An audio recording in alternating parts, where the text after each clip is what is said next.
Assalamualaikum warahmatullahi wabarakatuh. Perkenalkan kami dari kelompok 8. Pada kesempatan kali ini kami akan menjelaskan mengenai chapter 16 yaitu mengenai partnership, formation, operation, and change in ownership interest. Sebelumnya izinkan saya memperkenalkan anggota kelompok kami. Yang pertama ada Fiska Putri Maharani dengan NPM akhir 094, lalu ada Nazwa Violeta Bilkis dengan NPM akhir 117, dan saya sendiri Muhammad Fikri Amnullah dengan NPM akhir 264.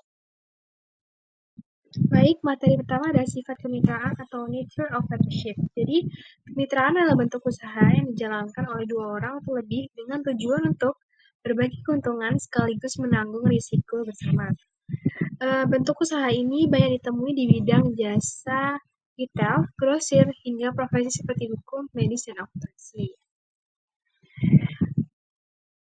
Kemitraan umum ditemui berbagai bidang.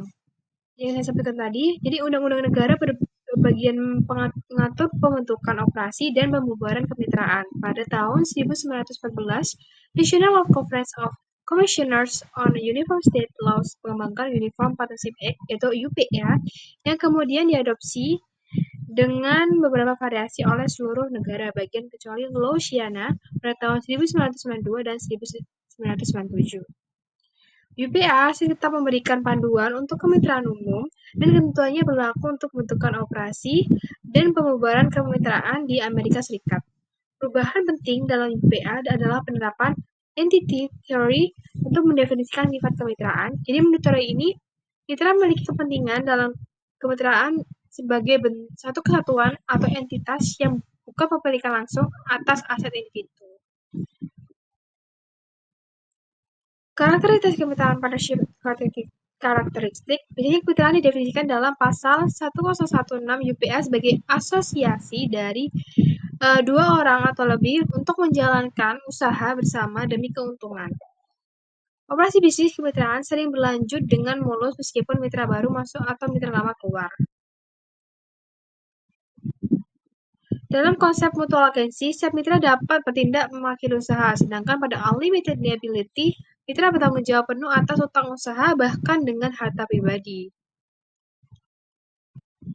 Kemudian ada akta kemitraan Articles of Partnership. Jadi kemitraan dapat dibentuk melalui perjanjian sederhana, baik lisan maupun tertulis antara dua atau lebih orang untuk menjalankan bisnis. Walaupun perjanjian lisan sah secara hukum, perjanjian tertulis lebih disarankan karena bisa memuat jenis produk dan jasa yang akan ditawarkan, hak dan tanggung jawab, investasi awal, ketentuan investasi tambahan, ketentuan penarikan aset, rumus pembagian laba dan rugi, dan prosedur pembubaran kemitraan. Jika tidak perjanjian khusus, laba dan rugi dibagi secara sama rata. Kemudian ada investasi awal dalam kemitraan. Jadi dalam kemitraan, mitra bisa menyetor modal berupa kas maupun aset non-cash.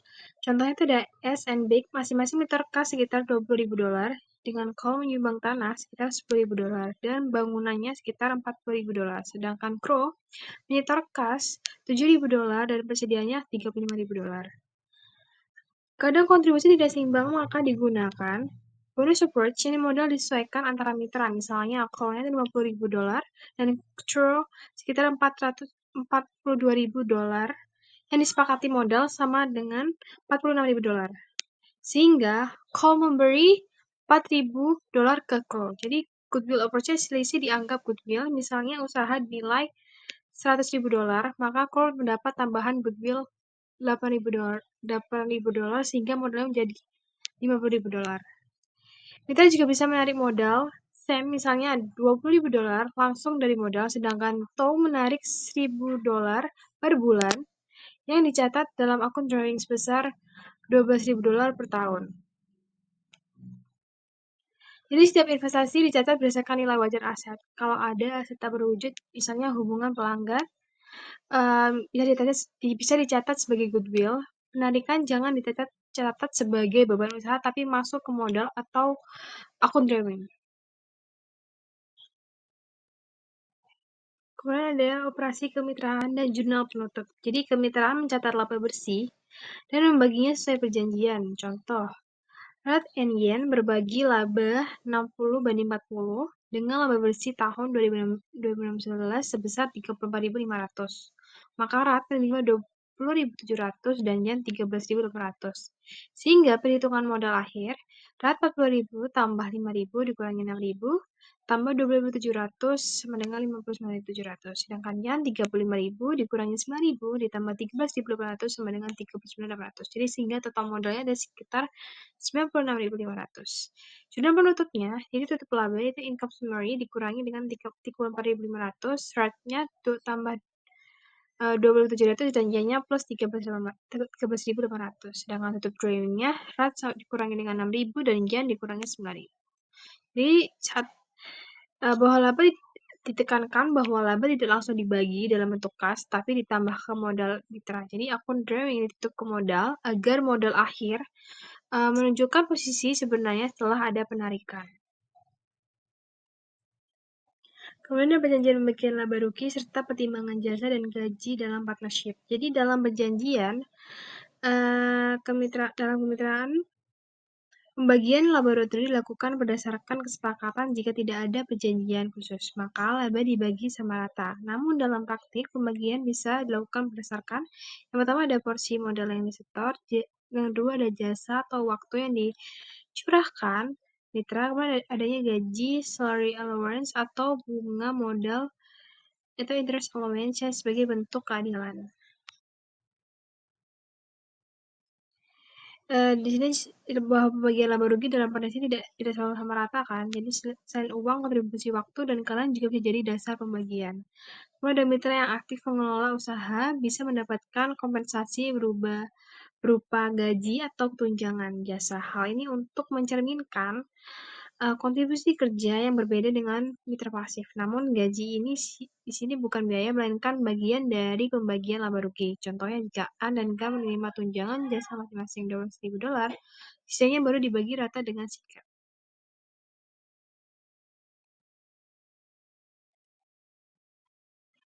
Bonus dan tunjangan gaji. Dalam perjanjian kemitraan antara An, Ger, dan Kad, disepakati bahwa An memperoleh bonus 10% dari laba bersih karena mengelola usaha. An dan Ger menerima tunjangan gaji masing-masing 10.000 dan 8.000, sedangkan sisa laba dibagi rata kepada ketiga sekutu. Pada tahun 2016, laba bersih tercatat 60.000 dan pada tahun 2017 sebesar 12.000. Permasalahan muncul karena dasar perhitungan bonus An bisa berbeda, yaitu dihitung dari laba bersih sebelum tunjangan gaji dikurangkan, setelah tunjangan gaji dikurangkan, atau setelah tunjangan gaji dan bonus ikut dikurangkan, yang akan menghasilkan alokasi laba bersih yang berbeda-beda bagi masing-masing sekutu. Di perjanjian ini, bonus An ditentukan sebesar 10% dari laba bersih setelah dikurangi gaji dan bonus itu sendiri. Karena bonus dihitung dari nilai yang di dalamnya juga ada bonus, maka kita harus memakai persamaan. Misalnya bonus sama dengan B, yaitu rumusnya menjadi B 0,1 dikalikan dengan 60.000 dikurangkan 18.000 dikurangi B, yang hasilnya yaitu 3.818. Modal sebagai faktor dalam perjanjian pembagian laba. Dalam perjanjian pembagian laba, modal sekutu sering dijadikan dasar pembagian. Modal bisa dihitung dari saldo awal, saldo akhir, atau saldo rata-rata. Jika menggunakan saldo awal, investasi tambahan selama tahun berjalan tidak langsung dihargai. Jika memakai saldo akhir, sekutu justru cenderung menaruh modal di akhir tahun karena tetap dihitung dan penarikan bisa dilakukan tanpa konsekuensi asalkan dikembalikan sebelum tutup tahun. Oleh karena itu, model rata-rata tertimbang dianggap paling adil. Selain itu, tunjangan penarikan atau drawing allowance yang diatur dalam perjanjian biasanya tidak memengaruhi perhitungan modal untuk pembagian laba. Tapi kalau penarikan melebihi jumlah yang diizinkan, kelebihannya akan mengurangi saldo modal dalam perhitungan. Nah, dalam kasus ini membahas bagaimana laba dibagi berdasarkan modal yang ditanamkan oleh masing-masing sekutu, yaitu Ace dan Soy. Ace dan Soy sama-sama mulai dengan modal 20.000. Selama tahun 2016, Ace beberapa kali menambah investasi, yaitu pada bulan April dan juga September. Sedangkan SOI melakukan penarikan pada bulan Juli dan juga Oktober dan menambah investasi lagi di akhir tahun, yaitu bulan Desember. Karena ada perubahan modal di tengah periode, maka perhitungan pembagian laba bisa memakai 3 dasar, yaitu modal awal, modal akhir, atau modal rata-rata tertimbang. Jika memakai modal awal, keduanya sama-sama 20.000. Jika modal di akhir, ACE mempunyai 25.000 dan SOI mempunyai 19.000. Tapi untuk adil, digunakan modal rata-rata tertimbang, yaitu menghitung berapa lama setiap investasi atau penarikan berlaku dalam setahun. Caranya yaitu setiap perubahan modal dikalikan dengan jumlah bulan modal. Lalu hasil totalnya dibagi dengan 12. Dan dari perhitungan itu, modal rata-rata ACE sebesar 22.500 dan SOI memiliki 16.500. Dengan cara ini, pembagian laba lebih mencerminkan kontribusi modal nyata masing-masing sekutu sepanjang tahun, bukan hanya dilihat dari modal awal atau modal akhirnya. Tunjangan bunga atas modal kemitraan. Sebuah perjanjian dapat memberikan tunjangan bunga atas modal kemitraan untuk mendorong adanya investasi modal, serta tunjangan gaji untuk mengakui waktu yang dicurahkan bagi bisnis. Sisa laba kemudian dibagi rata atau dengan rasio lain yang ditentukan dalam perjanjian pembagian laba. Dalam pembagian laba kemitraan, keuntungan atau kerugian tidak selalu dibagi rata. Biasanya ada perjanjian pembagian laba yang berisi ketentuan tunjangan gaji, tunjangan bunga modal, serta pembagian sisa laba atau rugi. Tunjangan gaji diberikan sebagai penghargaan atas kerja yang dilakukan oleh masing-masing partner. Modal yang ditanamkan, setelah kedua tunjangan ini dihitung, barulah sisa laba rugi dibagi sesuai rasio yang disepakati, misalnya sama rata. Kasus RAF dan NAK adalah contoh nyata dari sistem ini. Dalam perjanjiannya, masing-masing berhak mendapat tunjangan gaji sebesar $12.000 per tahun serta bunga modal sebesar 10% dari modal rata-rata. Hasil perhitungan menunjukkan modal rata-rata RUS lebih besar daripada NAK, sehingga bunga modal RUS juga lebih tinggi. Setelah tunjangan gaji dan bunga modal dialokasikan, sisa laba atau rugi kemudian dibagi sama rata. Jika laba bersih sebesar $91, RUS menerima total $49.000, sedangkan NAK mendapatkan $42.000. Namun, jika terjadi rugi sebesar $3.000, ketentuan perjanjian tetap berlaku. Artinya, tunjangan gaji dan bunga setiap modal tetap dihitung. Hanya saja defisit ditanggung bersama. Akhirnya, RUS masih memperoleh $5.000, sedangkan NAK justru menanggung rugi sebesar $2.000. Dari sini dapat disimpulkan bahwa pembagian laba kemitraan bukan berarti uang tunai yang benar-benar dibayarkan, melainkan cara menghitung hak dan kewajiban tiap partner. Aturan dalam perjanjian tetap berlaku baik saat kemitraan memperoleh laba ataupun ketika mengalami kerugian. Perubahan dalam kepentingan kemitraan. Yang pertama yaitu dissociation adalah kondisi saat partner keluar dari kemitraan, baik karena mundur, dikeluarkan, atau juga dengan keputusan pengadilan. Dampaknya bisa berupa buyout atas bagiannya atau pembubaran usaha. Dalam akuntansi, perubahan ini bisa diperlakukan dengan goodwill prosedur atau bonus prosedur.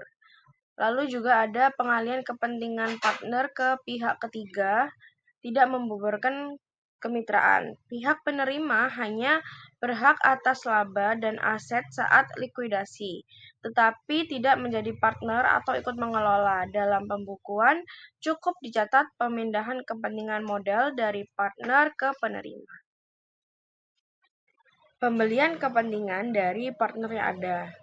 Pembelian kepentingan dari partner yang ada terjadi ketika partner baru masuk dengan membeli sebagian hak kepemilikan langsung dari partner lama yang bukan merupakan kemitraan. Transaksi ini hanya memindahkan modal dari partner lama ke partner baru tanpa menambah atau mengurangi aset kemitraan.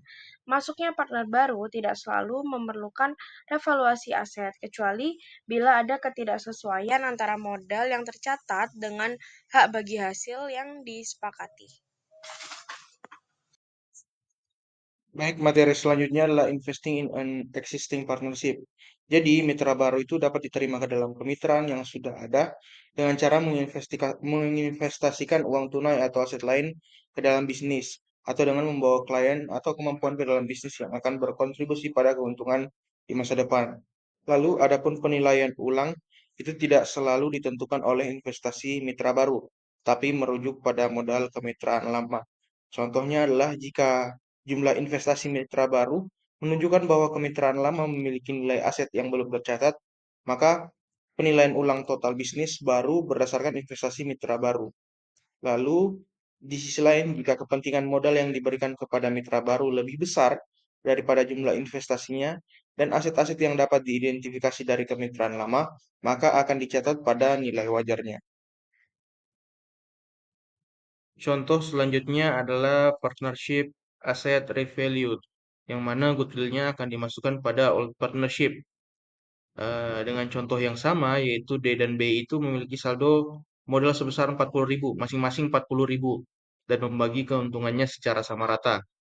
Lalu mereka menyetujui untuk menerima C sebagai mitra baru dengan porsi sepertiga dalam modal, dengan investasi tunai sebesar 50.000.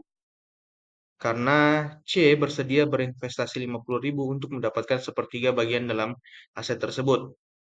Lalu terdapat implikasi perbedaan antara nilai buku dan nilai wajar, di mana nilai bukunya 130 dan nilai wajarnya sebesar 150.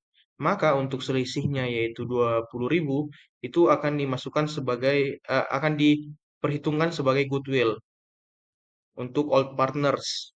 Lalu ada journal entry-nya yaitu mencatat goodwill-nya, goodwill di debit, lalu D capital dan B capital modalnya itu dikredit sebesar masing-masing 10.000. Lalu adapun pencatatan capital dari C, jurnalnya itu ada cash di debit dan credit capital atau C capital di kredit.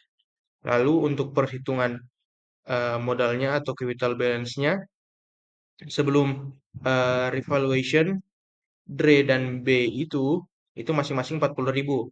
Lalu ada revaluation masing-masing 10.000, maka untuk afternya masing-masing berjumlah 50.000.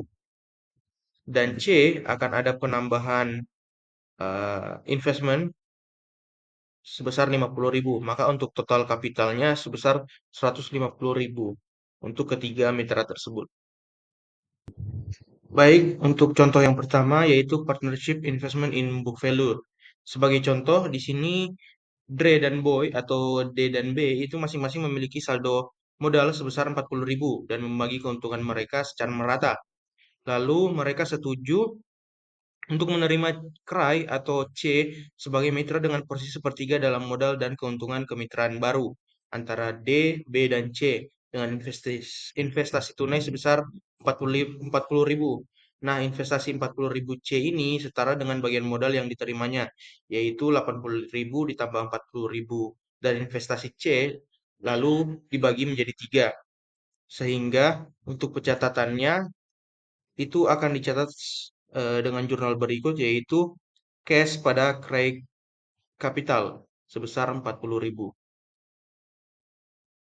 Selanjutnya adalah contoh partnership asset not revalued, yang mana ini akan terhitung sebagai bonus untuk old partner atau mitra lama. Jadi jika para mitra memutuskan untuk tidak melakukan revaluasi, entry yang diperlukan untuk mencatat penerimaan C ke dalam kemitraan adalah sebagai berikut, yaitu ada cash pada capital D, capital B, dan capital C sebesar 50.000, yang mana 50.000 ini 3.333nya masuk pada kapital D, sama juga untuk kapital B, dan selebihnya akan masuk pada kapital C. Nah, hal ini akan berdampak pada capital balance, di mana per books-nya itu untuk Dre dan B dan Boy itu sebesar 40.000, lalu investmentnya sebesar 3.333. Maka untuk capital after investment-nya berada di angka 43.333. Sedangkan untuk CRY itu ada penambahan pada investment sebesar 43.334. Maka untuk total akhir kapitalnya setelah investment yaitu sebesar 130.000. Nah, dalam hal ini aset bersih kemitraan eh, hanya ditingkatkan sebesar jumlah investasi baru. Rekening modal mitra baru dikreditkan sebesar sepertiga bagiannya dalam modal kemitraan baru, sebesar 130.000. Yang mana untuk nilai buku kemitraan lamanya sebesar 80.000 dan eh, yang baru, nilai buku kemitraan barunya sebesar 50.000. Lalu perbedaan antara investasi yaitu 50.000 yang disetorkan oleh Krai dan rekening modalnya sebesar 43.334, mitra baru akan dialokasikan ke rekening modal mitra lama sesuai dengan perjanjian pembagian laba lama. Selanjutnya ada partnership asset evaluate di mana goodwill-nya akan dimasukkan pada perhitungan new partner.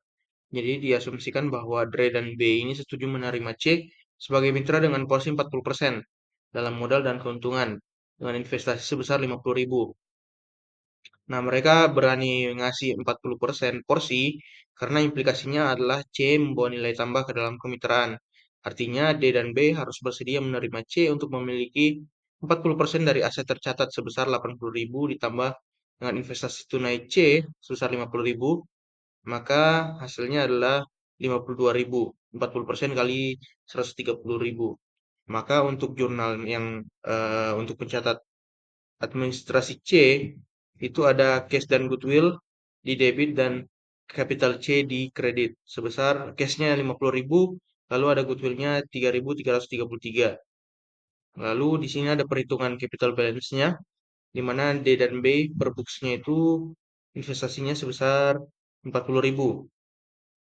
Lalu C ada ketambahan investment plus goodwill sebesar 53.333 sehingga untuk total kapitalnya setelah investment C itu 133.333 dengan perbandingan D dan B mendapat masing-masing 30% dan C mendapatkan 40%. Dan yang terakhir adalah partnership asset not revalued yang mana untuk selisihnya akan dihitung sebagai bonus untuk new partner. Jadi dengan contoh soal yang sama, yaitu B dan D ini memiliki eh, investasi sebesar masing-masing 40.000, lalu ketambahan C sebesar 50.000, sehingga totalnya adalah 130.000. Tetapi eh, bagian C ini sebesar 52.000, yaitu 130.000 kali 40%. Nah, di sini ada selisih antara yang dia store dan yang dia terima.